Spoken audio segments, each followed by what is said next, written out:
Le 13 mai 2025, en Ouganda, le mouvement de résistance nationale a retiré 958 336 noms de ses registres électoraux après les élections villageoises récentes selon le Dr Tanga Odoa, président de la commission électorale du parti. Cette purge concerne des électeurs décédés ou ayant changé d'allégeance politique. Le NRM a programmé des élections internes pour les sous-comtés, les divisions de la ville et les districts entre le 16 et le 23 mai 2025, ainsi que des primaires pour les groupes spéciaux le 24 mai dans le cadre des préparatifs pour les élections générales de 2026.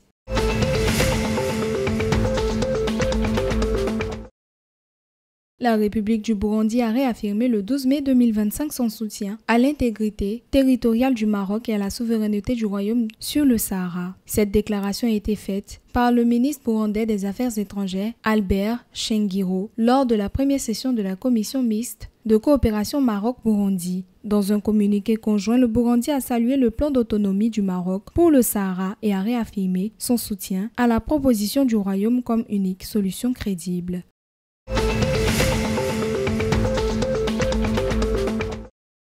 Le 11 mai 2025, le Kenya a mis en œuvre des projets de connectivité électrique d'une valeur de 54 milliards de shillings visant à augmenter la couverture nationale de 77% à 83% d'ici la fin 2025. Ce programme, qui comprend un financement de 42 milliards de shillings pour la connectivité du dernier kilomètre et d'un plan d'accélération de 12 milliards de shillings, devrait permettre d'apporter de l'électricité à près de 600 000 foyers. Ce projet soutiendra le développement économique, la sécurité et la création d'emplois, tout en visant une couverture universelle de l'électricité d'ici 2030.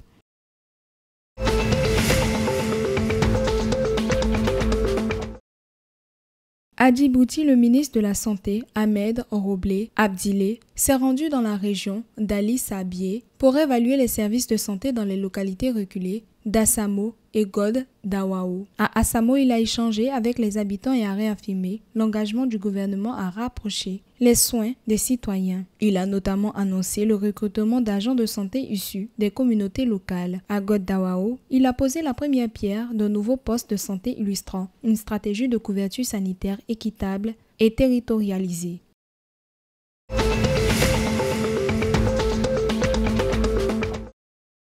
Le 11 mai 2025, les Seychelles ont accueilli la finale de la Coupe du monde de beach soccer de la FIFA, marquant une première historique en Afrique. Cet événement a célébré le sport, la fraternité internationale et l'excellence insulaire. Le tournoi a réuni les meilleures équipes mondiales sur les plages seychelloises dans une ambiance festive. Le Brésil s'est imposé en championnat, couronnant une compétition spectaculaire.